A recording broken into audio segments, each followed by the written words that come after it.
আসসালামু আলাইকুম ভিউয়ার্স, আজকে দারুণ একটা মজার রেসিপি নিয়ে এসেছি। আপনাদের বানিয়ে দেখব। কেন সবসময় মুখে আমাদের টেস্ট থাকে না, গোশ মাছ খেয়ে আমাদের যেন একটা মুখে রুচি ভালো লাগে না, কখনো মনে হয় ভিন্ন কিছু একটা খেতে ইচ্ছে হয় যে আমাদের গালের টেস্টটা বাড়ায়। তো দেখতেই পাচ্ছেন আমি দুটো ডিম নিয়ে নিয়েছি। আগে আমি ডিমটা ভালো করে ধুয়ে সিদ্ধ করে রেখে দিয়েছিলাম। তো এবার ডিম দুটো আমি এইভাবে গ্রেট করে নেব। আপনার চাইলে হাত দিয়েও চটকে মেখে নিতে পারেন, কিন্তু এভাবে দিলে বেশ ভালো লাগবে। আর আমার এই ডিমের ভর্তার রেসিপিটা যদি আপনাদের ভালো লাগে, আমার চ্যানেলটাকে সাবস্ক্রাইব করবেন, লাইক করবেন, শেয়ার করবেন।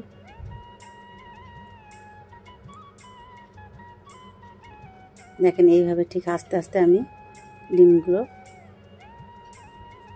ঘষে নিচ্ছি কদু কষে। দেখতে দেখতে আমার ডিমগুলো এবার কদু কষ করা হয়ে গেছে।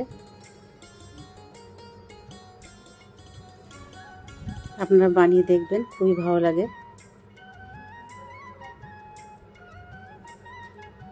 এবার আমি একটা আলু দু টুকরো করে সিদ্ধ করে নিয়েছিলাম। প্রথমে হাফটা নিয়েছি, হাফটা নিয়ে আমি এভাবে ভেঙে নিচ্ছি হাত দিয়ে।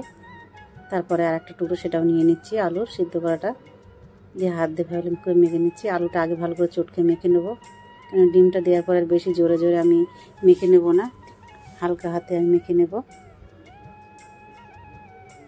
এবার আমি দিয়ে দিলাম পরিমাণ মতন লবণ, আর দিয়ে দিচ্ছি শুকনো লঙ্কা।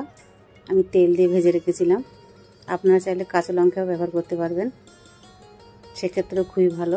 কাঁচা লঙ্কা খেলেও আরও পেট ঠান্ডা থাকে, গ্যাস হয় না। এবার দেখেন আমি বড় সাইজের একটা পেঁয়াজ কুচি করে নিয়েছি, একটু মোটা মোটা করে, যেন মোটা মোটা করে কেটেছি এই কারণে যেন একটু মুখে পড়লে ভালো লাগে। এবার আমি লবণ আর যে লঙ্কা ভেজে নিয়েছিলাম, পেঁয়াজ ভালো করে মেখে নিয়েছি।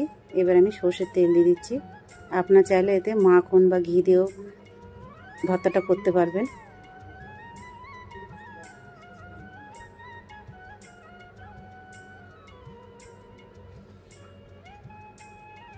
এবার দেখেন আমি খানিকটা ধনেপাতা কুচি দিয়ে দিচ্ছি।